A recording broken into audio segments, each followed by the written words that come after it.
మిగిలిపోయిన ఇడ్లీలు ఉంటే కనుక ఇలా ఒక్కసారి రెసిపీ చేసి తినండి. మీ అంత హ్యాపీయెస్ట్ పర్సన్ ఎవరు ఉండరు.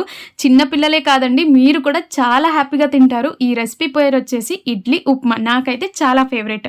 మా ఇంట్లో మా మమ్మీ ఎప్పుడైనా ఇడ్లీ రుబ్బినప్పుడు ఎక్కువగానే చేస్తారనమాట. మార్నింగ్ అందరం ఇడ్లీ తిన్న తర్వాత ఆ రోజు ఈవినింగ్ స్నాక్స్కి మా మమ్మీ ఇలా ఇడ్లీ ఉప్మా చేస్తారనమాట.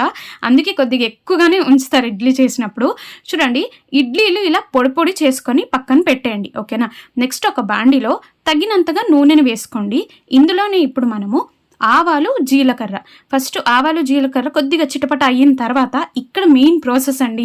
మినప్పప్పు శనగపప్పు గనక కొద్దిగా ఎక్కువగా యాడ్ చేశారనుకోండి, తిన్నప్పుడు మధ్య మధ్యన ఒక్కొక్క స్పూన్లో మీకు ఒక 5-6 అయినా దొరుకుతుంటుంది.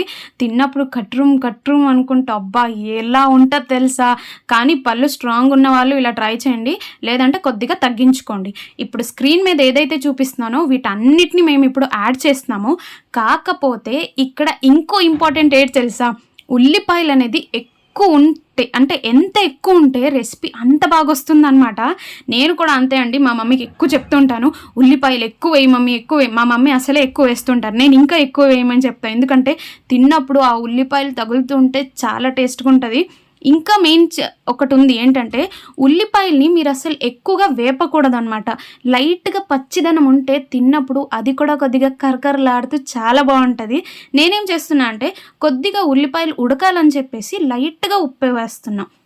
ఉప్పు వేసుకున్న తర్వాత లైట్గా ఇది ఎక్కువ గోల్డెన్ బ్రౌన్ కలర్ రాకూడదు, అలా అని లైట్గా ఉండకూడదు. చూడండి, ఈ మాదిరిగా ఉంటే సరిపోతుంది.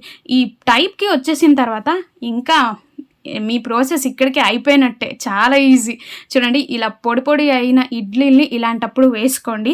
నేను ఆ రోజు 5 తట్టెలు ఇడ్లీలు ఉండిందనమాట, సో అందుకే ఇంత ఎక్కువగా కనిపిస్తుంది. నేను పొడి పొడి ఎలా చేసేదనేది అందాక చూపించాను అనమాట. తర్వాత 5 ఉండింది వేసాను.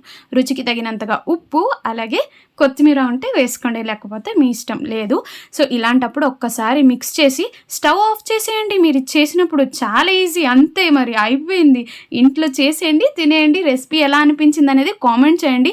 ఏమైనా డౌట్స్ ఉంటే కూడా కామెంట్లో అడగొచ్చు. వీడియో నచ్చితే ఒక్క లైక్, షేర్, సబ్స్క్రైబ్ చేయండి.